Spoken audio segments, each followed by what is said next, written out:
Channel को subscribe करने के लिए सब्सक्राइब का बटन दबाएं और हाँ, घंटी बजाना ना भूलें।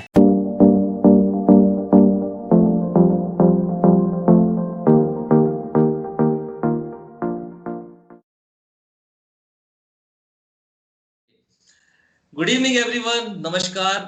फिर से स्वागत है आपका आशफिर बुंदेलखंडी अड्डा के गपशप ऑन चैट सेगमेंट रुक जाना नहीं सीजन 2 में। और आज हमारी मेहमान है सोनभद्र, एम आई राइट मैम? सोनभद्र उत्तर प्रदेश से तृप्ति सोनी मैम, जो कि एसडीओ है इरिगेशन विभाग में, उत्तर प्रदेश सरकार की एक एम्प्लॉय है। अपने निश्चल मन निश्चल जान के साथ आज ये हमें अपने सफर जो कि रुक जाना नहीं सेगमेंट को जस्टिफाई करता है को हम सबके साथ साझा करने के लिए आज की शाम हमारे साथ इस चैनल पर यहाँ पर उपस्थित हैं। तो बहुत बहुत स्वागत है तृप्ति मैम आपका हमारे चैनल बुंदेलखंडी अड्डा पर।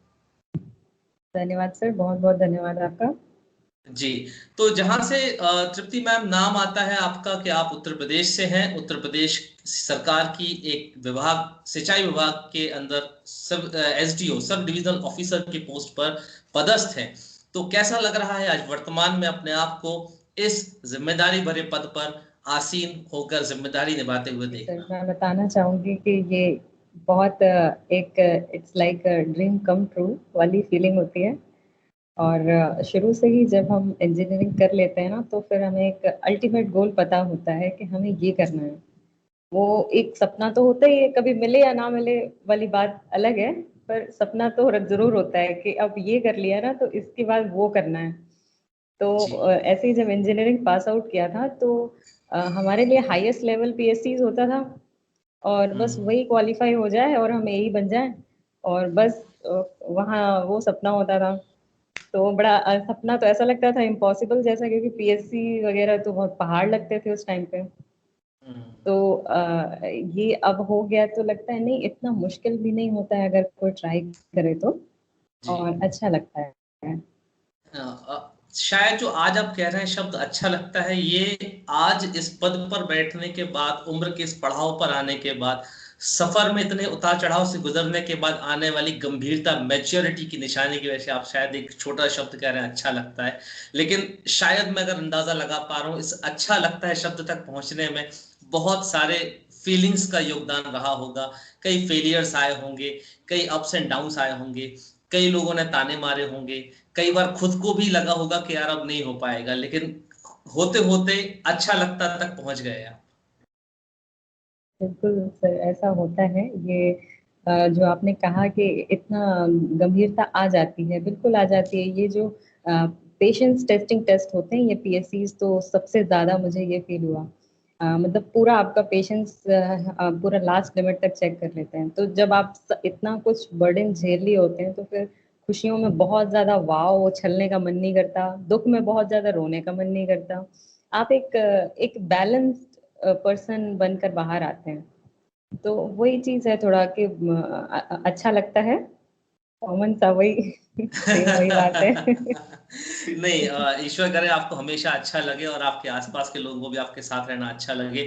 तृप्ति जी, जैसा कि आपको पता है, आज आपके साथ अपने दर्शकों को मिलवाने के पीछे हमारा जो मेन एम है वो शायद कहीं ना कहीं एक ऐसी लड़की से मिलवाने का है जिसको आज भले ही वो एक डिपार्टमेंट की कुर्सी पर बैठकर सोचें कि ये कुछ ऐसा है जो आप कह रहे थे ना कि बहुत बड़ी बात है पीएससी या क्रैक कर लेना, सोच ही नहीं सकते थे उस समय। अभी भी लोग देखकर कहते हो कि ये तो दूसरे ग्रह के प्राणी हैं जिनने क्रैक कर लिया, जिन्होंने एग्जाम क्लियर कर लिया, हमारे बस का नहीं है। तो आज शायद आप जैसी आम लड़कियों से आपको रूबरू कराने की हमारी कोशिश है, ताकि वो ये जान सकें कि इस पद पर पहुंचने तक जो एक कड़ी मेहनत का सफर है, वो अगर वो भी तय कर लें तो वो भी आपकी तरह किसी जिम्मेदारी भरे पद पर या जिंदगी में किसी मुकाम पर जो भी वो चाहती हैं, जो आपने कहा ना कि ड्रीम कम्स ट्रू, जो भी उनके सपने हैं उनको वो पा सकती हैं।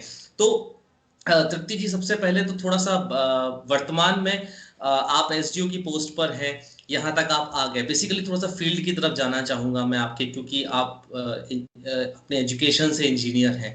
आपने किस स्ट्रीम में, या कहा जाए किस ब्रांच में या किस विधा में अपनी इंजीनियरिंग की थी?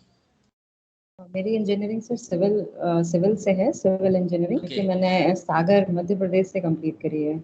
जी, तृप्ति जी, कहीं ना कहीं अगर देखते हैं कि सिविल इंजीनियरिंग में काम करना, लोग बोलते हैं फील्ड जॉब ज़्यादा है ना, और कहीं ना कहीं चैलेंजेस ज़्यादा होते हैं, क्योंकि आप फील्ड जॉब में हैं तो आपको एनवायरमेंटल कंडीशन से भी जूझना होता है, कहीं ना कहीं फिजिकल कंडीशन से भी जूझना होता है। Being a women, being a lady, मैं अंडरएस्टिमेट नहीं कर रहा हूँ यहाँ पर किसी लेडी की क्षमताओं को, लेकिन फिर भी बीइंग अ वुमेन कितना चैलेंजिंग होता है इन सब चीज़ों को देखना और इन सब के साथ डील करना। जी सर, ये तो है, थोड़ा चैलेंजिंग बिल्कुल है सर। एक ऑफिस जॉब होना और एक फील्ड जॉब होना बहुत डिफरेंट टाइप का एक एनवायरनमेंट होता है। लेकिन चूंकि अगर आप अपना माइंड प्रिपेयर कर लेते हैं, प्रॉब्लम्स होंगे आपको, हर्डल्स आपको होंगे, लेकिन अगर आपने माइंड प्रिपेयर किया है कि मुझे इस फील्ड में काम करना है, और ये कहीं ना कहीं आपको इंटरेस्ट होता है जो आपके अंदर से आता है, और अगर ओके। आपके अंदर वो इंटरेस्ट है तो आप रास्ता निकाल लेंगे कि ये प्रॉब्लम है तो मैं ऐसा करूंगी, इसके साथ ऐसा ऐसा कर लूंगी तो एडजस्ट हो जाएगा।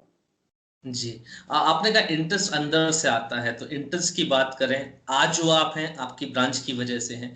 Engineering is all about interest.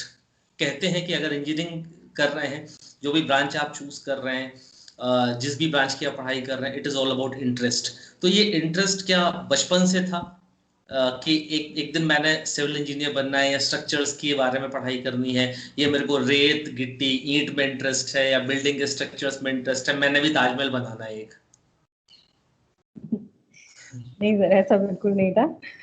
बचपन से कभी भी ये स्कोप का पता ही नहीं था। और इस इंजीनियरिंग में, फिर इंजीनियरिंग के अंदर क्या क्या फील्ड्स होती है ना, ये मुझे 12th के पास आउट होने तक नहीं पता था सर। ओके। और हाँ, 12th करने के बाद भी मुझे ये पता नहीं था, और मैं इंजीनियरिंग करने जा रही थी। और ये सब मुझे इंजीनियरिंग के अंदर आने के बाद मालूम पड़ा कि क्या क्या फील्ड्स होते हैं, क्या क्या किसमें किस तरह का वर्किंग स्टाइल है, और कैसा आगे का स्कोप है, ये सारा मैंने बाद में जाना जब मैंने एडमिशन लिया था। एडमिशन का जिक्र आता है, पढ़ाई का जिक्र आता है, बचपन का जिक्र आता है, थोड़ा सा मैं आपकी फैमिली की तरफ जाना चाहूंगा। कौन कौन है आपकी फैमिली में? फैमिली में सर मदर फादर, दो सिस्टर हैं, बड़ी सिस्टर हैं दोनों, और जी। एक भाई है, यंगर ब्रदर। वो आपसे छोटे हैं, मतलब कहा जाए तो आप जी नंबर 3 की पोजीशन रखती हैं अपने भाई बहनों में घर में। जी जी। अ, बीच में कहीं ना कहीं फंसे होना, कभी कभी ऐसा नहीं लगता कि पिस जाते हैं कि बड़ों की डांट भी खानी है और छोटे की शरारतों को भी झेलना है, और हम बीच में हैं, हमसे बड़े कहते हैं कि तुम बड़े कब होगे, और छोटा कहते हैं दीदी आप तो मुझसे बड़ी हो, कम से कम मेरा तो सपोर्ट करो।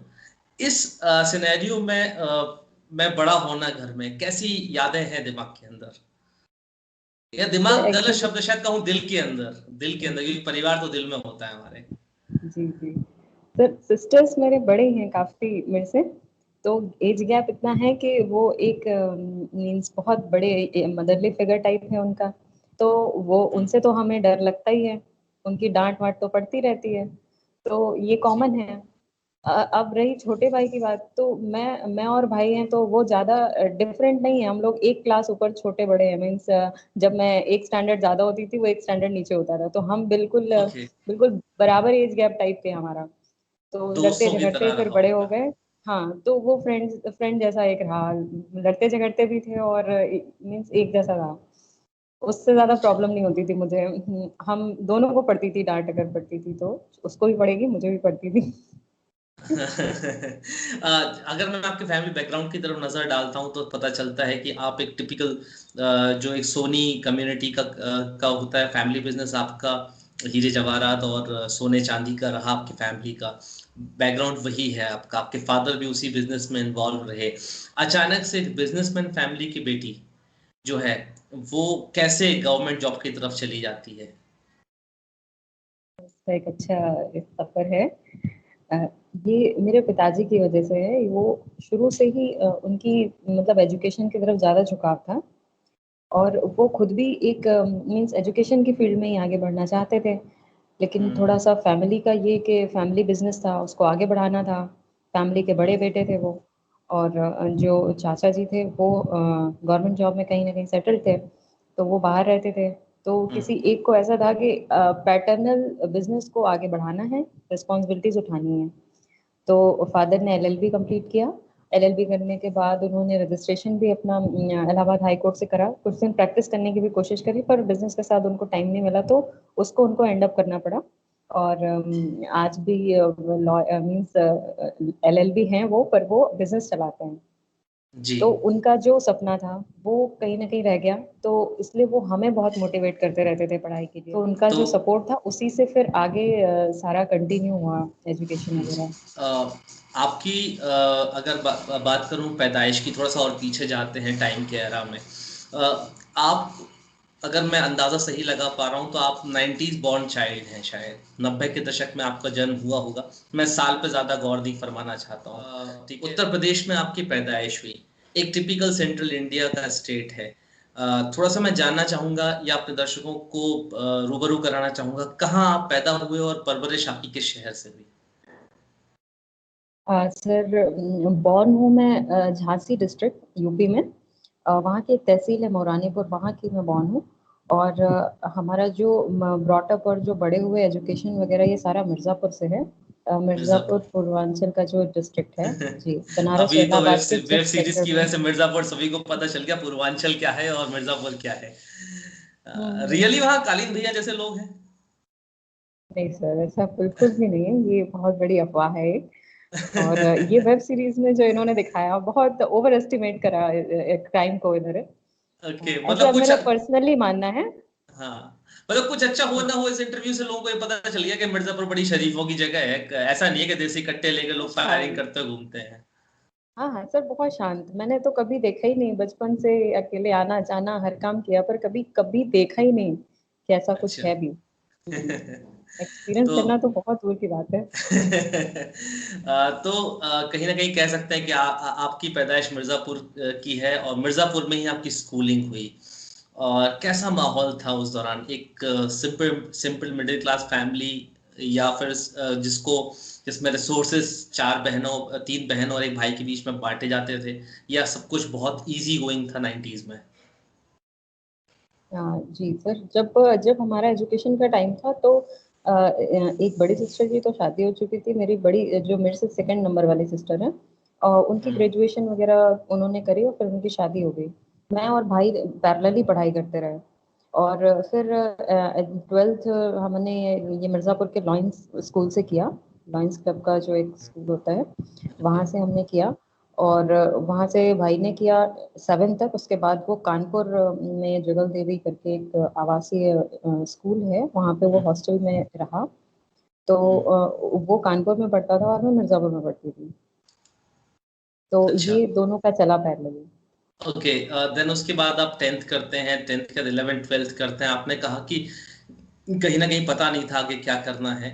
सबने कहा इंजीनियरिंग कर लो, तो मैंने इंजीनियरिंग में एडमिशन ले लिया, है ना। और इंजीनियरिंग तक पहुंचना कहीं ना कहीं कह सकते हैं किस्मत शायद, जो आज वर्तमान आपका है उसे बनाने के लिए तब कहीं ना कहीं कह सकते हैं स्ट्रक्चर तैयार कर रही थी। अगर आपकी सिविल की भाषा में कहा जाए तो नींव तब तैयार हो रही थी जब आप 12th करके सबके कहने पर आप अचानक से स्विच करती हैं और इंजीनियरिंग करने के लिए पहुंच जाती हैं। अगर आप, वो तो सॉरी मैं यहाँ रोक रहा हूँ आपको 1 मिनट के लिए। अगर वो दिन नहीं होता, तृप्ति सोनी को रिश्तेदारों ने, कहा जाए कजन्स ने, पेरेंट्स ने अगर नहीं बोला होता कि इंजीनियरिंग कर लो, तो तृप्ति सोनी क्या करती? सर, मेरे साथ एक चीज ये हमेशा रही है कि अगर जैसे मैं एडवाइस लेके काम करती रही शुरू से, तो आज भी ऐसा होता है कि मन नहीं है वो काम करने का, लेकिन बोल रहे हैं करना है। और हमें उनकी बात भी माननी है, क्योंकि हम उनसे पूछ भी रहे हैं इसीलिए कि वो हमें कुछ एडवाइस दें। और हमने एडवाइस भी ले ली उनकी, और मन तो कर रहा है माने भी नहीं, लेकिन ले लिया तो अब क्या करें। तो मन मार के उसको मानना पड़ता था। ठीक है, कि ठीक है बोल रहे हैं तो चलो कर लेते हैं। जी। तो वैसा ही वाला सिचुएशन कुछ इंजीनियरिंग के साथ हुआ। इंजीनियरिंग में करने का बिल्कुल एडमिशन लेने का मन नहीं था, और जी। कजन ने बोला कर लिया एडमिशन। इलेक्ट्रॉनिक्स अ, ब्रांच भी दिला दी गई। कहाँ ली थी आपने ये ब्रांच?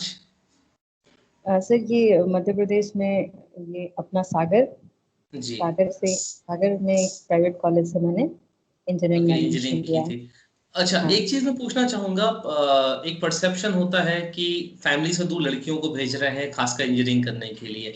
तो ये क्या कोएड कॉलेज था जहां आपने एडमिशन लिया था, या गर्ल्स कॉलेज था?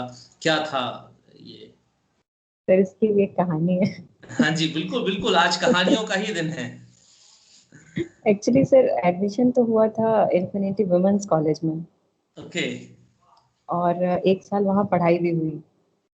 फिर मुझे ब्रांच चेंज करनी थी, और तब वुमेन्स कॉलेज में सिविल ब्रांच नहीं थी या सीट नहीं थी, ऐसा कुछ प्रॉब्लम था वहाँ पे। तो मैंने बोला कि ब्रांच तो मैं चेंज करूंगी क्योंकि मन तो बना लिया है। तो फिर मुझे हम्म। ऑप्शन दिया गया कि आप एक दमोह का उनका सेकंड एक कॉलेज था दूसरा, वो भी ओजस्विनी के नाम से था। हम्म। बोले कि आप वहाँ पे ट्रांसफर करा लो अपना एडमिशन। तो सर ऐसे करके मेरा ना ट्रांसफर हो गया मेरा एक कॉलेज से उन्हीं के दूसरे कॉलेज में।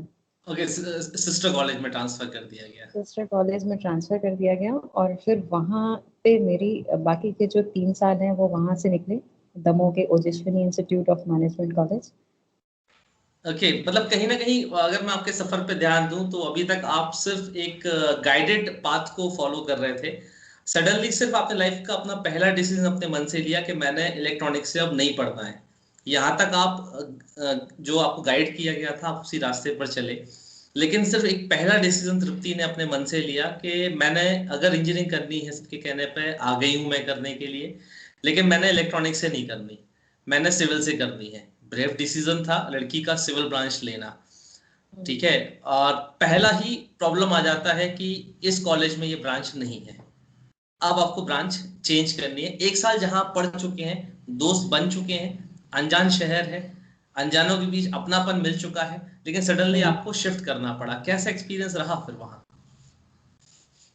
सर एक मिला जुला सा एक्सपीरियंस रहा, जो मैं कहूँगी थोड़ा वर्स्ट साइड में था, बहुत अच्छा नहीं था।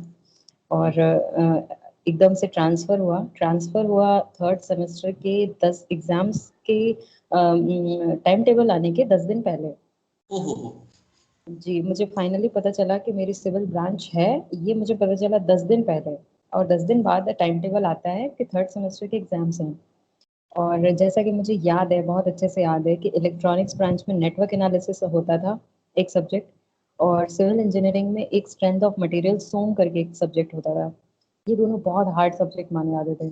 बहुत डराते थे लोग उस टाइम पे नेटवर्क के नाम से और सोम के नाम से। और क्लास में मुझे सोम में बैठने नहीं मिलता था क्योंकि मेरी ब्रांच फाइनली चेंज नहीं थी। और नेटवर्क में मैं बैठती नहीं थी जानबूझ के, क्योंकि मेरा मन नहीं होता था इलेक्ट्रॉनिक्स से पढ़ाई करने का। तो पूरा थर्ड सेमेस्टर पढ़ा ही नहीं कुछ, हॉस्टल में बस बैठे रहती थी मैं कि ये मुझे बस बोल दें कि आपको यहाँ नहीं मिल रही है सीट, तो मैं फटाक से दूसरे कॉलेज में जाके एडमिशन ले लूँ और सिविल से पढ़ाई कर लूँ अपनी। ओके। तो ये मुझे छोड़ते भी नहीं थे, बोलते भी नहीं थे कि नहीं हम आपको ब्रांच नहीं देंगे। इन्होंने मुझे लास्ट तक बहुत ये कोशिश की कि मैं अपनी एक जिद छोड़ दूं इलेक्ट्रॉनिक्स कि में, मुझे, हाँ। हाँ, हाँ, कि मैं छोड़ दूं, परेशान होके बोलूं कि अरे जो है अब उसी में पढ़ लेते हैं। लेकिन मैंने वो छोड़ी नहीं, मैं एंड तक लगी रही। फिर 10 दिन पहले इन्होंने मुझे बताया कि ठीक है आपको वो कर दिया गया है ट्रांसफर, और हम आपकी हार गए ब्रांच हैं, चेंज। आप जीत गए हैं। उन्होंने ये 10 दिन पहले किताब से कहा कि हम हार गए हैं, आप जीत गए हैं। भाई जीत, आप हार थोड़ी मान सकते थे, मिर्जापुर का पानी था भाई, ऐसे थोड़ी हार मान सकता था। जी, फिर कैसा, क्या कैसे मैनेज किया? हाँ जी सर, तो वहाँ पे क्या हुआ, जब मैंने कॉलेज चेंज किया तो एक कॉलेज ऐसा होता था जहाँ मैं फुल टाइम पढ़ती थी, मैं वहाँ क्लासेस अटेंड करती थी, वहाँ एग्जाम्स देती थी, सेशनल इंटरनल एग्जाम्स भी देती थी। और इसके जो भी मेरी परफॉर्मेंस होती थी वो उसको दूसरे कॉलेज को ट्रांसफर कर दिया जाता था एज पर द कंडीशंस। जब मेरा ट्रांसफर हो रहा था तो ऐसी ही कुछ कंडीशंस रखी गई थी, पर वो हमारे ये जो मार्क्स ऑब्टेन्ड है इनको मानते नहीं थे। वो कहते थे नहीं आप यहाँ प्रेजेंट रहो, यहाँ आप सारे मिड सेम दो, जो मेरे लिए पॉसिबल नहीं हो सकता था क्योंकि मैं वहाँ रह नहीं सकती थी। तो दो दो जगह मेंटेन करना प्रॉब्लम होती थी मुझे। इस वजह से मेरे मार्क्स बहुत बार कम हो जाते थे। बस ये हुआ कभी के बैक नहीं लग पाई, 33 तक आए, 35 तक आए, पर उससे कम नहीं हुए, बस इतना ही था। मेहरबानी। मतलब अगर मैं एक अंदाजा लगा रहा हूँ, आपने बताया एग्जाम के जस्ट 10 दिन पहले थर्ड सेमेस्टर में आपको पता चलता है officially your branch has been changed from electronics and communication to civil engineering, जो आप चाहते थे। 10 दिन जी। पहले तक आप माइंडसेट क्लियर नहीं था आपको कि आपने एग्जाम किस ब्रांच के देने हैं। ठीक है, देन उसके बाद भी आपने अपना थर्ड सेमेस्टर क्लियर किया विदाउट एनी जी। बैकलॉग, आई थिंक सो कोई जी। जी। बैकलॉग नहीं आया, कोई सब्जेक्ट आपका नहीं रुका। मैं दर्शकों को आम भाषा में बताऊं, बैकलॉग का या बैक होने का मतलब होता है किसी सब्जेक्ट में फेल हो जाना। उसके बाद भी तृप्ति आपको कोई सब्जेक्ट फेल आप नहीं करते हैं किसी सब्जेक्ट में, आप क्लियर करते हैं अपना 3rd सेमेस्टर, कंटिन्यू रखते हैं अपनी एकेडमिक्स एक्टिविटीज को। अंतर लेकिन एक चैलेंज था कहीं ना कहीं कि सेशनल मार्क्स जो कि काफी सपोर्टिव रोल परफॉर्म करते हैं ग्रेड्स को ऊपर रखने में, परसेंटेज को हाई रखने में, वो काफी कम आपके आ रहे थे, लेकिन फिर भी आप सिविल में कंटिन्यू करते जा रहे थे, हम्म।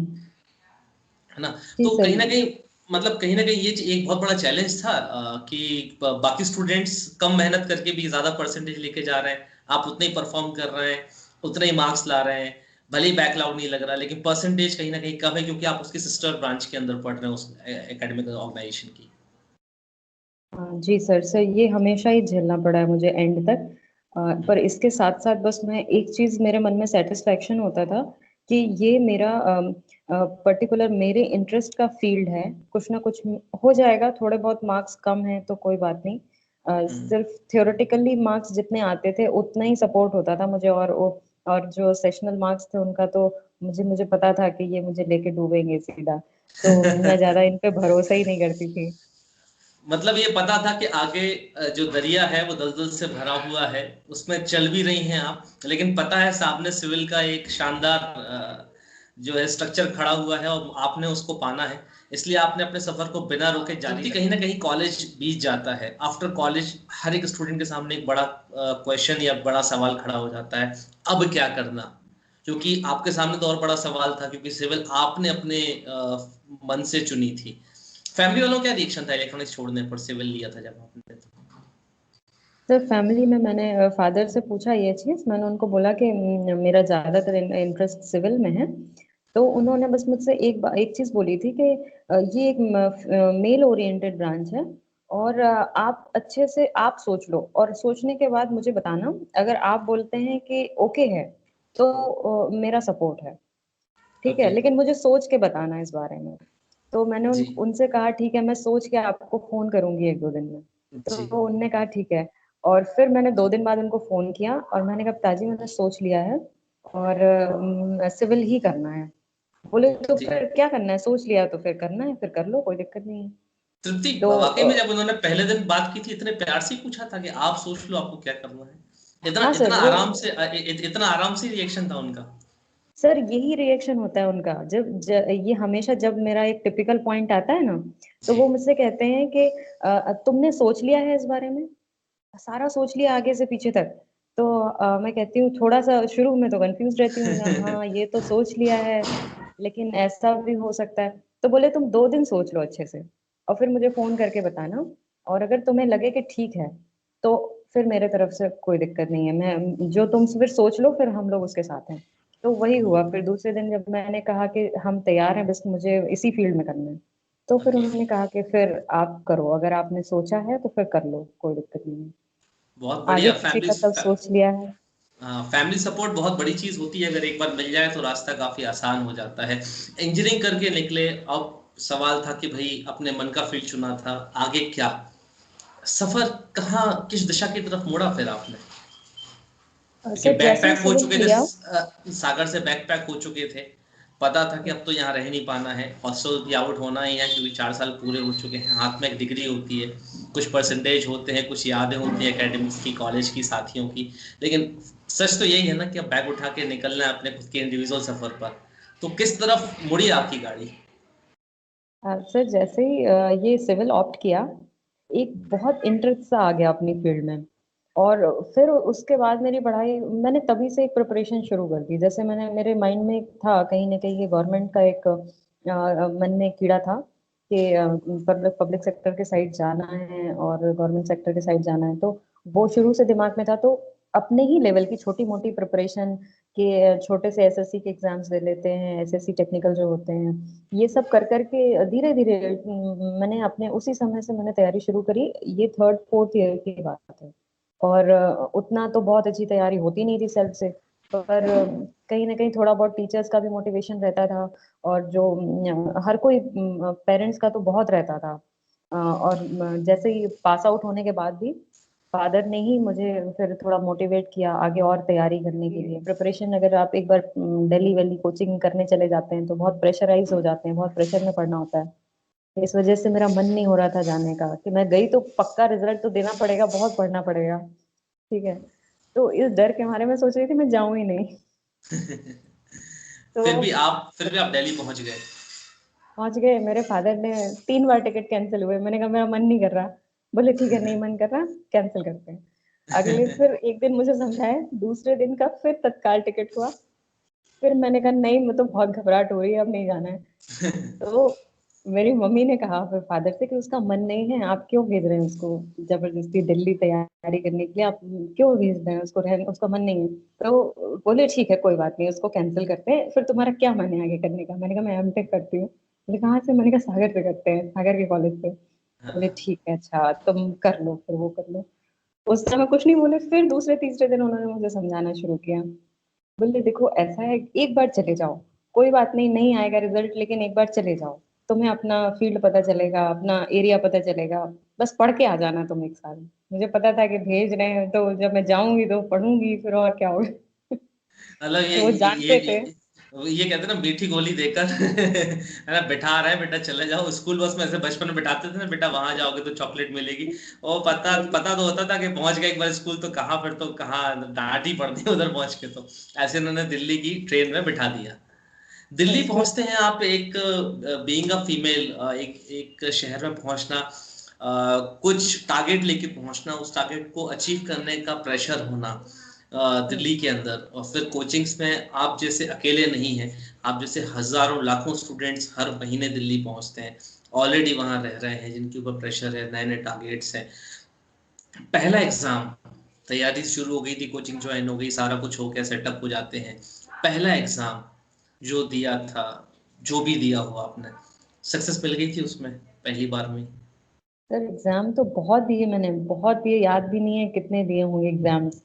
हर महीने एग्जाम देते थे हम लोग। हर और महीने?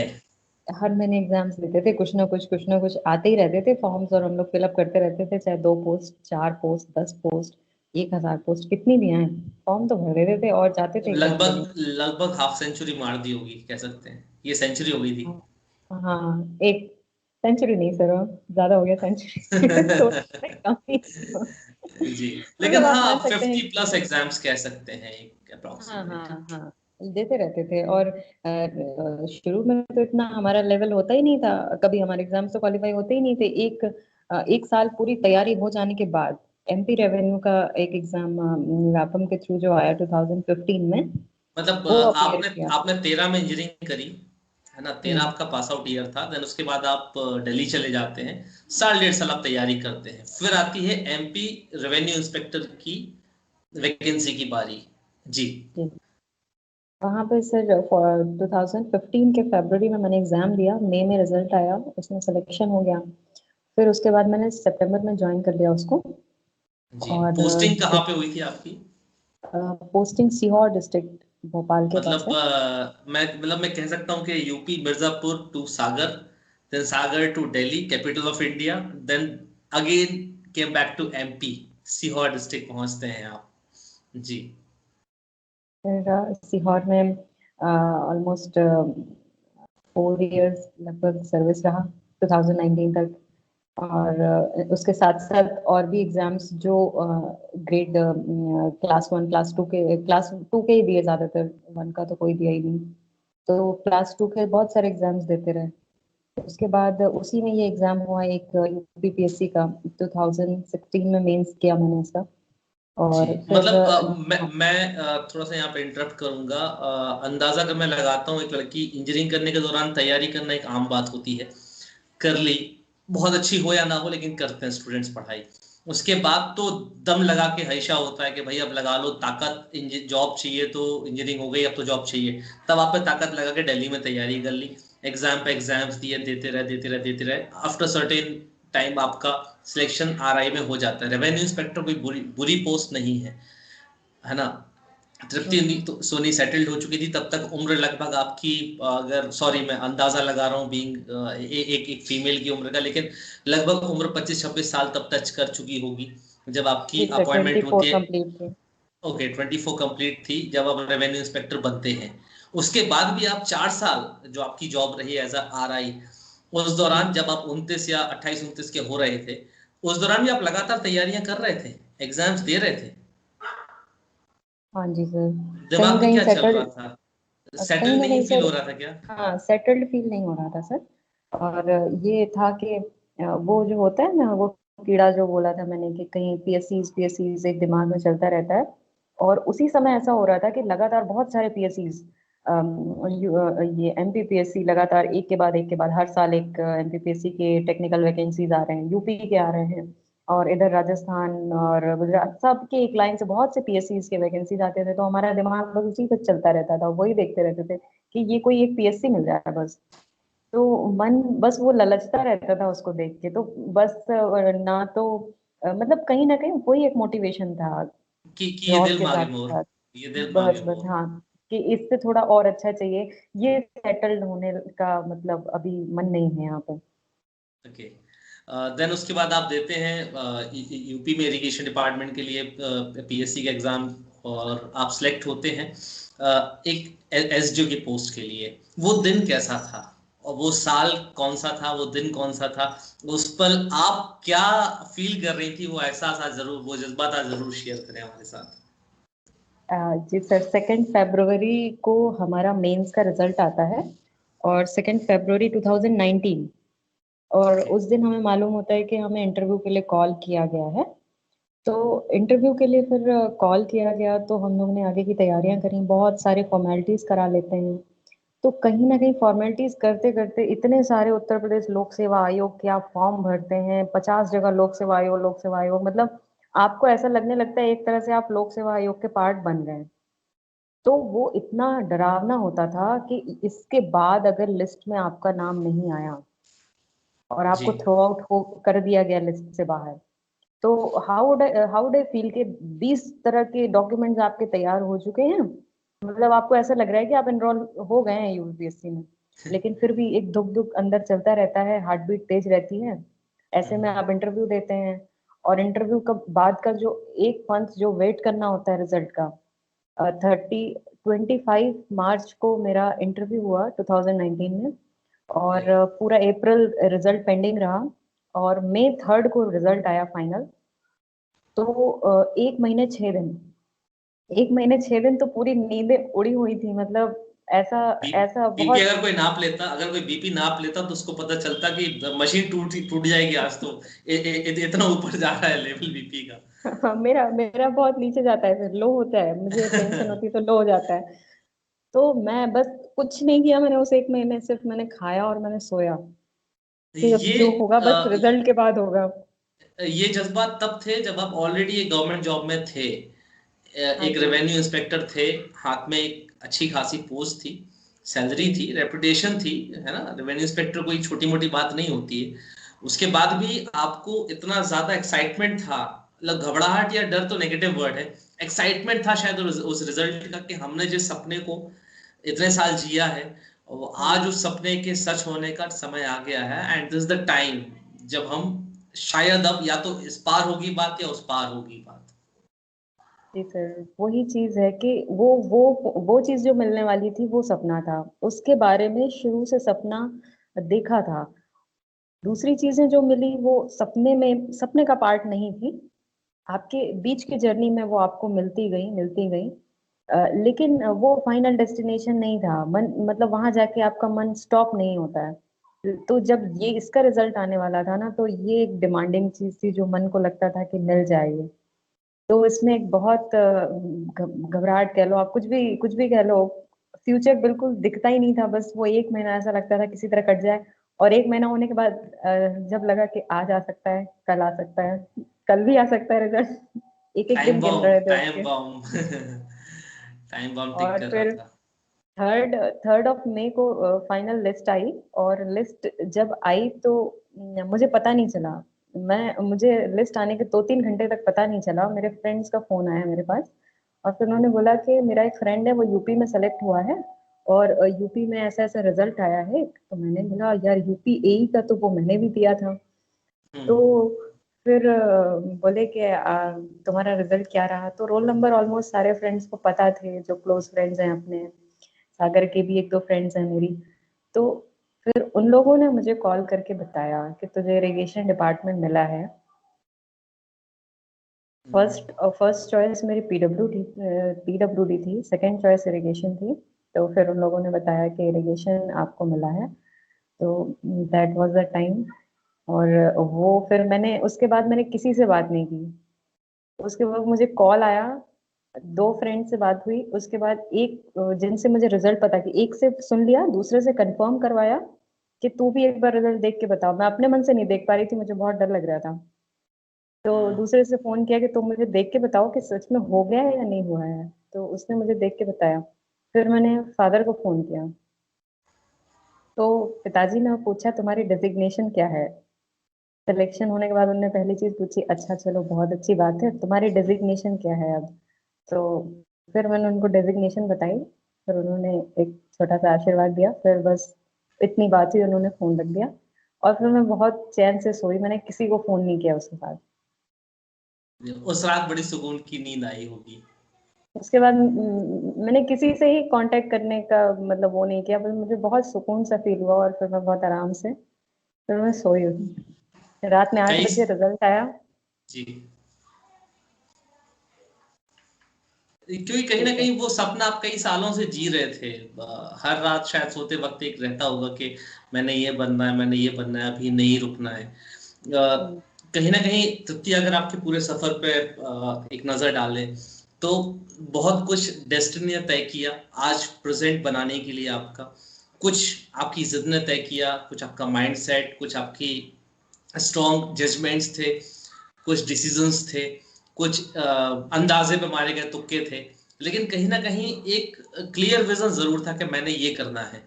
और वो करते करते करते आज आप जो चाहते थे वो आज आप यहाँ तक पहुंच गए हैं। सफर इतना खुशनुमा रहा, सब कुछ मिला जीवन में जो चाहा। आज जो चाहत थी वो पूरी भी हो गई है। उम्र के इस पड़ाव पर है जहां पर दो चीजें आती हैं सामने। फर्स्ट ऑफ ऑल, क्योंकि यंग है, अभी तक मैरिड नहीं है, पहला सवाल आता है मैरिज का। अब क्योंकि बीइंग अ फीमेल आप सक्सेसफुल हैं, भगवान की कृपा से बहुत खूबसूरत हैं, और कहीं ना कहीं अब सोसाइटी का या फैमिली का दबाव रहता होगा कि सेटल होना है। और आपका भी शायद होगा कि अब मैंने एक कोई ना कोई जीवन साथी चाहिए अब अपने सफर में। लेकिन क्या तृप्ति सोनी का सफर एक शादी के साथ सेटल हो जाएगा, या कि ये फिर एक नया टारगेट आपने सेट कर लिया दिमाग के अंदर कि अभी तक तो चलो यार यूपीएससी अकेला था, क्लास 2 तक जाने का था, अभी एक और बाकी है क्लास 1।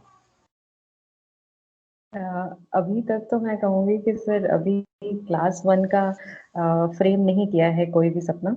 और ये क्योंकि मेहनत अभी डिपार्टमेंट में ही करना चाहती हूँ मैं अभी। ये पहली ऐसी जॉब होगी मतलब जहाँ पे मैंने अपने इंटरेस्ट के हिसाब से चीज़ों को देखा है। मतलब मेरी इंटरेस्ट था सिविल, और पहला डिपार्टमेंट मुझे ऐसा मिला जो टेक्निकली मेरी फील्ड का है। मैं एज ए इंजीनियर यहाँ पे। तो मुझे इस फील्ड में ही अंदर घुसने का थोड़ा मन करता है, इसलिए मैं डिपार्टमेंट में ही थोड़ा मेहनत करती रहती हूँ। जो बुक्स हैं, यहाँ के मैनुअल्स हैं, वो यहीं पे थोड़ा सा मैं ज़्यादा टाइम निकालती हूँ अभी। तो इसलिए अभी मन गया नहीं है कि इससे ऊपर दूसरे एग्जाम्स दें या कुछ भी, या आई इसके ऊपर ईएस का एग्जाम है तो आईईएस की प्रिपरेशन का अभी मन में नहीं आया सर ऐसा।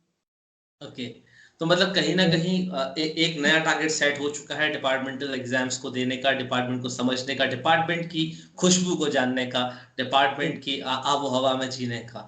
बहुत बहुत धन्यवाद तृप्ति जी, आपका सफर बहुत ही उम्दा है, बहुत प्रेरणादायक है उन यंगस्टर्स के लिए जो कहीं ना कहीं आने वाली छोटी छोटी समस्याओं से थक जाते हैं, या छोटे छोटे सक्सेस के मिलने के बाद रुक जाते हैं कि चलो इतना मिल गया काफी है, इतने के बाद आगे नहीं पढ़ना। एक लड़की जो कि मिर्जापुर में पली बड़ी, सागर आती है, सागर से दिल्ली जाती है, दिल्ली से भी एक एग्जाम निकालती है, मध्य प्रदेश के सीहोर शहर में जाकर नौकरी का शुरू करती है रेवेन्यू इंस्पेक्टर में। फिर भी अपने सपनों को पीछे नहीं छोड़ती, उनके साथ हर दिन जीती है, और एक न एक दिन आज वर्तमान में एसडीओ की पोस्ट पर पहुंच के अपने उस सपने को जीवंत कर पूरे तरीके से उस सपने को जी रही है, और अभी भी निरंतर आगे बढ़ने की कोशिश कर रही है। तृप्ति जी बहुत बहुत धन्यवाद हमारे साथ आज यहाँ जोड़ने के लिए। अपने शहर, अपने परिवार, अपने जीवन से हमें रूबरू कराने के लिए ईश्वर करे, हमारी यही प्रार्थना है कि आपको आपके सपने हमेशा पूरे करने का मौका मिले। आप इसी तरीके से आगे बढ़ती रहें, इसी तरीके से जीवन में खुश रहें, खुशहाल रहें, आस-पास लोगों को खुश रखें और इसी तरीके से मुस्कुराती रहें। बहुत-बहुत धन्यवाद हमारे साथ जुड़ने के लिए। बहुत बहुत धन्यवाद सर आपका भी। आपने मुझे थोड़ा 1% भी प्रेरणादायक समझा, ये सर आपकी बहुत बड़ी महानता है। और कोई भी सर मैं ये कहना चाहूँगी कि लोग जो प्रेरणा वाली बात है सर, ये सेल्फ से होती है, सेल्फ मोटिवेटेड होते हैं लोग, अपने अंदर से आती है। अगर आपको किसी की ज़रूरत नहीं है, बस आपको अगर कुछ करना है ना, तो सिर्फ आप अपना ही डिसिप्लिन फॉलो करें कि बस मुझे करना है, मैं कर रही हूँ। पास हो गए तो भी ठीक है, फेल हो गए तो कम से कम मैं अपने मन का तो करी। तो ये सैटिस्फैक्शन अगर है और आप पेशेंस रख लें कुछ टाइम तक, कंसिस्टेंसी रख लें, तो वो हो जाता है। फिर कोई बड़ी चीज़ बड़ी नहीं लगती फिर। जी, बिल्कुल, आपके ये जो अनमोल शब्द हैं, अगर इस वीडियो को जो भी लोग देखेंगे आने वाले समय में, उनके लिए बहुत ही बड़े मोटिवेशनल सेंटेंसेस बन सकते हैं कि सेल्फ मोटिवेशन सबसे बड़ा मोटिवेशन होता है, किसी मोटिवेशन की ज़रूरत नहीं होती है। जीवन में हर मुश्किल आसान हो सकती है अगर हम अपने आप को मोटिवेट रखें। बहुत-बहुत धन्यवाद तृप्ति जी वन्स अगेन हमारे साथ जुड़ने के लिए, अपना इम्पोर्टेंट समय हमारे साथ शेयर करने के लिए। Thank you very, very much. Thank you so much sir.